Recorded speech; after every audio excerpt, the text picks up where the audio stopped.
विद्यार्थी मित्रांनो, हा प्रश्न मागच्या टीईटी एक्झामला विचारलेला आहे. एकदम सोप्या ट्रिक्सनी कसा सोडवायचा आणि उत्तर कसं काढायचं आपण आजच्या या व्हिडिओमध्ये पाहणार आहोत. आपली महा टीईटीची नवीनच बॅच चालू झालेली आहे. दिलेल्या संपर्क क्रमांकावर संपर्क साधायचा आहे. शक्यतो व्हॉट्सअप केला तर डिटेल माहिती मिळून जाईल. पहा मित्रांनो, 10 क्रमवार समसंख्यांची बेरीज 870 आहे. तर त्यातील फक्त 7व्या व 8व्या संख्येची बेरीज विचारलेली आहे. सिंपल क्वेश्चन आहे. 870 ला सरळ 10 ने भागायचं. विद्यार्थी मित्रांनो, हा शून्य गेला, हा शून्य गेला.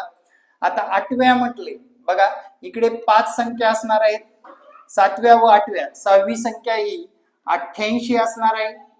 7वी संख्या ही 90 असणार आहे. 8वी संख्या ही 92 असणार आहे. बस एवढंच करायचंय आपल्याला. 90 प्लस 92 या दोघांची आपल्याला काय विचारलंय, बेरीज विचारलेला आहे. 2 आणि 18. विद्यार्थी मित्रांनो, या प्रश्नाचं उत्तर आहे 182. करेक्ट आन्सर आहे 182. तुम्हाला प्रश्न आवडला असेल तर आपल्या चॅनलला फॉलो करायला विसरू नका. जय महाराष्ट्र. धन्यवाद.